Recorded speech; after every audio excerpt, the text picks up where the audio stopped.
சரி, சிலை வைத்து வழிபட்டாலும் சரி, மனமுருகி எங்கேயும் கோயிலுக்கே போகாமல் வழிபட்டாலும் சரி, ஒரு வாட்டியாவது இந்த மண்ணை மிதிச்சு இவர் தான் முருகரை கடைசியாக பார்த்ததுக்கப்புறம் எல்லாரும் உணரக்கூடிய அளவு தான் இருந்துச்சே தவிர யாருமே முருகனை நேராக பார்க்கல. முருகனே நேராக இவருக்காக அகத்தியர், அருணகிரிநாதர் இந்த 2 பேர் கையை பிடிச்சிட்டு முருகர் குழந்தை ரூபத்தில் பிறப்பன் வலிசில் காட்சி கொடுத்தாரு. அப்பேற்பட்ட அற்புதமான மனிதர்.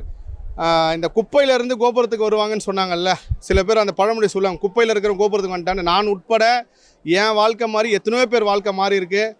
ஒரு முருக பக்தர் வந்து என்கிட்ட நான் முருகனை பற்றி பேச ஆரம்பிச்சதுக்கப்புறம் ஒன்று சொன்னார். ஐயா, நான் விடிஞ்சால் தற்கொலை பண்ணிக்க போகலான்னு சொல்லி நான் வந்து இந்த இடத்துல படுத்தேன். யாரோ ஒருத்தர் வந்து உனக்கு சாவு கிடையாதுன்னு சொல்லிட்டு போனார் அப்படின்னாரு. அன்னிலேருந்து ஒரு வாழ்க்கை மாதிரி இன்றைக்கி ஒரு வண்டி கடை வச்சு வாழ்ந்துக்கிட்டு இருக்காரு. ஒரு அற்புதம் 2 அற்புதம் இல்லை, என்னோட சர்க்கிளே ஒரு 150-200 பேர் இருக்காங்க இந்த பாமன் சாமிகளால் வாழ்க்கை கிடைக்கப்பெற்று.